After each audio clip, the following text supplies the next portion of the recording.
आज के बाद कभी भी पाकिस्तानी भारत में आतंकी हमला करने के लिए नहीं सोचेंगे। पाकिस्तानियों में कुछ दम नहीं है, खाली ये फेंकते हैं। फेंकने का मतलब समझते हो? और दूसरा चीज तो मैं ये कहना चाहता हूं कि ये पाकिस्तान कोई देश वोश नहीं है भाई। कैरियर कैंपस में आपका स्वागत है, मैं आपका पीयूष पांडे। देखिए, आज का दिन बहुत महत्वपूर्ण है दोस्तों, और बहुत खुशी की बात है। आज हम आए हैं एक स्पेशल वीडियो लेकर आपको यह बताने के लिए कि कितनी खुशी हो रही है हमें ही नहीं, पूरे भारतीयों को खुशी हो रही है। और उसका कारण है जो स्ट्राइक हुआ है रात में 11 बजे के आसपास, शायद 1 बजे के आसपास पाकिस्तान पे। और पाकिस्तान पे नहीं, जितने भी आतंकी संगठन हैं जिनका केंद्र है, उस केंद्र पर स्ट्राइक किया गया है, उसको खत्म किया गया है। और उसका कारण देखिए, हमारा जो देश है ना, आजादी के साथ ही ये आतंकवाद से लड़ता आ रहा है। क्या नहीं हुआ इस देश में?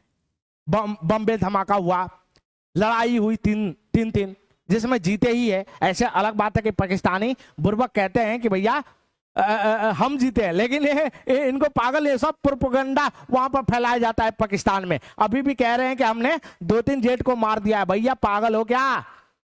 तुमको तो पता ही नहीं चलता। जैसे ब्रह्मोस गया और केंद्र बना के चलाया वहां पे 2-3 घर का, तो कुछ नहीं मालूम पाकिस्तानियों का। लेकिन देखिए, प्राउड वाली करने वाली बात क्यों है? क्योंकि पहली बार ऐसा हो रहा है जब हम अपने को डिफेंस पे नहीं है, हम अटैक पे हैं। और अटैक पे होना बहुत जरूरी है देश के लिए। और ये मोरल भारतीय का इतना उठ गया है, पहली बार हमें लग रहा है कि एक ताकतवर देश है और हम एकजुट है, हम आतंक के खिलाफ एकजुट है। और आप कुछ भी करेंगे तो हम आपको तोड़ेंगे, और ऐसे तोड़ेंगे कि आप देखते रह जाएंगे। ये गुस्सा वाला भी बात है। क्यों? क्योंकि इस आतंक ने हमारे हजारों भारतीय का जान का नुकसान किया था।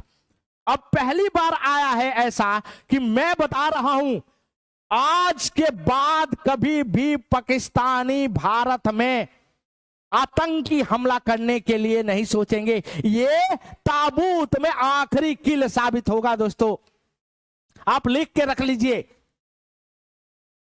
पाकिस्तानियों की हिम्मत नहीं होगी इसके बाद।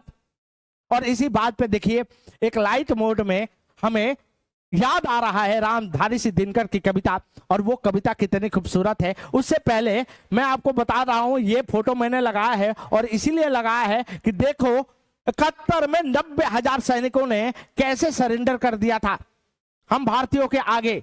अरे ये तुच्छ है भाई, इनमें कुछ दम नहीं है, आपको समझना होगा।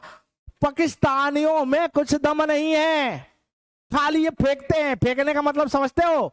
अरे भैया, किसी भी शांत देश से लड़ा नहीं जाता, सबसे खतरनाक होता है। हमारा देश शांत है लेकिन बहुत डेंजरस है, ये वर्ल्ड को भी मालूम है, पाकिस्तानियों को छोड़ के। और दूसरा चीज तो मैं ये कहना चाहता हूं कि ये पाकिस्तान कोई देश वोश नहीं है भाई, कोई देश नहीं है पाकिस्तान। ब्रिटिशरों ने इसको बफर देश के रूप में बनाया था, एक कुरुक्षेत्र बना दिया था जहां जंग होता रहे। अंग्रेज बहुत चालाक थे, भारत को छोड़े तो भारत के सामने एक कैंसर पैदा करके चले गए, और वो था पाकिस्तान, जिसको बफर जोन के रूप में बना दिया गया। पाकिस्तान कोई देश वोश नहीं है, इसको देश मत बोला करो, अच्छा नहीं लगता। ये बफर जोन है, ये कुरुक्षेत्र है, ये लड़ाई का जंग है। और आपको पता है महाभारत में देखा ही होगा भाई कौन जीता था? धर्म। हमारा तो देश धर्म पे चलने वाला है। और मैं बता रहा हूं, आप किसी से भी लड़ाई करें, एक शांत देश से कभी लड़ाई ना करें, क्योंकि आपकी जो दुर्गति होगी वो देखने लायक होगी। इसी बात पे रामधारी सिंह दिनकर की एक कविता याद आ गया, इतनी खुशी हो रही है कि याद आ ही जाएगा। और वो कैसे याद आएगा तो देखते रहिए। रामधारी सिंह दिनकर ने महाभारत में एक बड़ी खूबसूरत कविता, बहुत बड़ी कविता है, लेकिन उसके कुछ पार्ट में काट कर लेकर आया हूं। जैसे श्री कृष्ण भगवान दुर्योधन को समझाने जाते हैं और कहते हैं बेटा समझ जाओ, समय है समझ जाओ। तो वो इतना घमंडी था कि उसने कहा कि भैया मैं तो नहीं समझने वाला, मैं तो राज्य तो छोड़ो, उसको 5 गांव नहीं दूंगा। किसको? पांडवों को।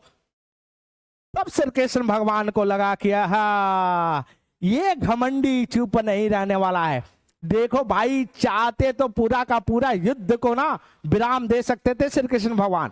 और यही बात दुर्योधन के मम्मी से भी बोला था कि माता, मैं चाहता तो युद्ध को होने ही नहीं देता, लेकिन कभी कभार युद्ध जरूरी हो जाता है शांति के लिए। और जो ये युद्ध हो रहा है, ये शांति के लिए हो रहा है। और मैं बता सकता हूं प्राउड के साथ कि आज के बाद पाकिस्तान की कभी हिम्मत नहीं होगी आतंक फैलाने के लिए। ये ताबूत में आखिरी किला साबित होगा बेटा, आखिरी किला साबित होगा।